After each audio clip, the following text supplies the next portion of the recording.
You know the saying, there's no place like home, and for the most part, that's true. Owatonna, Minnesota will always be my home, but it's not the city at all that keeps pulling me back.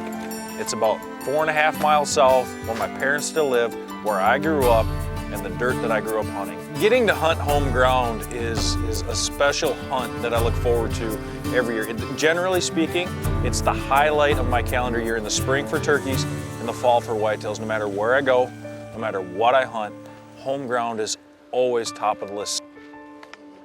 What I learned in these woods that gave the foundation for my career. I mean, I turned the passion that I learned right here into a career, and that is something that I'm going to take with me no matter where I go in this world. I didn't have time to scout, but this is my home dirt. I've been hunting turkeys here for the past 15, 20 years. So I did the logical thing. I set up in a known strutting area, hoping that some birds would be roosted close, set up, and nothing was going on. And it was frustrating. The wind kicked up, it was cold. Try talking to a bird that you know can't hear you, and it makes a long morning super long. Day one turns out to be a complete wash. So we get to day number 2, move the blind a little bit into another known strutting area, hoping, okay, well maybe a bird will be roosted close, we'll get lucky right off the roost. If not, we'll be in a good spot, a transition zone where the birds are gonna be moving through all day, hopefully, and we're gonna sit there and gut it out, and that's exactly what I did. So there's a bit of a local legend here at these farms, and I had never seen it up until morning number 2, but there is a smoky phased hen. And I had been hearing about this hen for 4 or 5 years and had never seen her. I was kind of beginning to wonder if it actually existed. So we're sitting there on morning number 2, and I see something across the hillside, and it just didn't look right. It did not look right at all. Put the binos on it, and sure enough, here she comes. Smoky phased hen, walking through, cutting the distance, and forget what I'm doing. It just completely lost in the moment and got to take part in watching what this little local legend was doing. So the hen wanders off doing her thing, I'm sure going to sit on a nest somewhere, and these 3 jakes walk out about 150 yards away. Something spooks them and they start coming back my direction. As those jakes walked up to the decoy, I had no idea what was about to transpire. I mean, everybody knows that you get a couple jakes together and they are true bullies. One of them sees me, it starts putting, and almost simultaneously from behind me I hear this gobble, and I'm thinking, well, I cannot have turkeys putting in front of me. So I stick my head out the window, flag them off, and I sit there and wait for a tom to come in.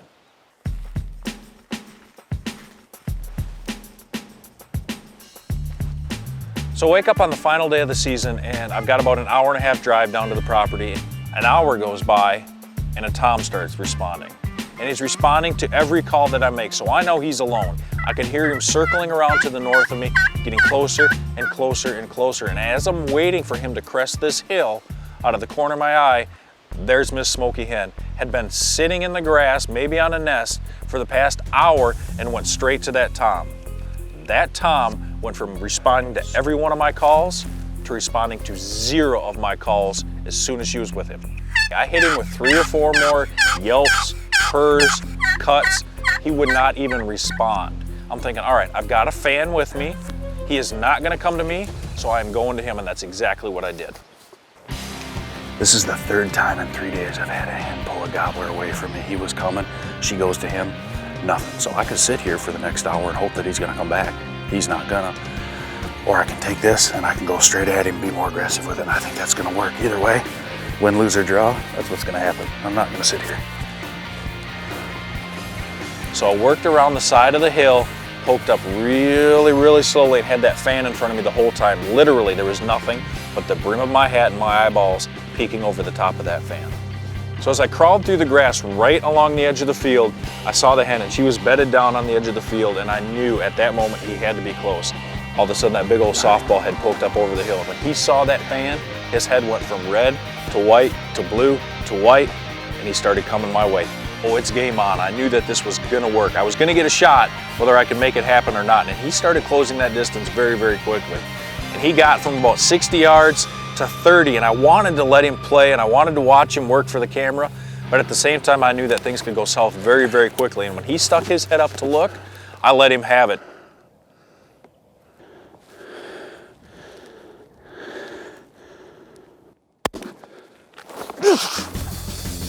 And it was just a great feeling to bring it home and to do it in such a manner. The sun at my back, I got the turkey in front of me, and it's just everything came together at that point. It was like, yeah, this is exactly why I still come home. I have the opportunity to hunt a lot of cool places, but this is exactly why this will always be #1 on my list.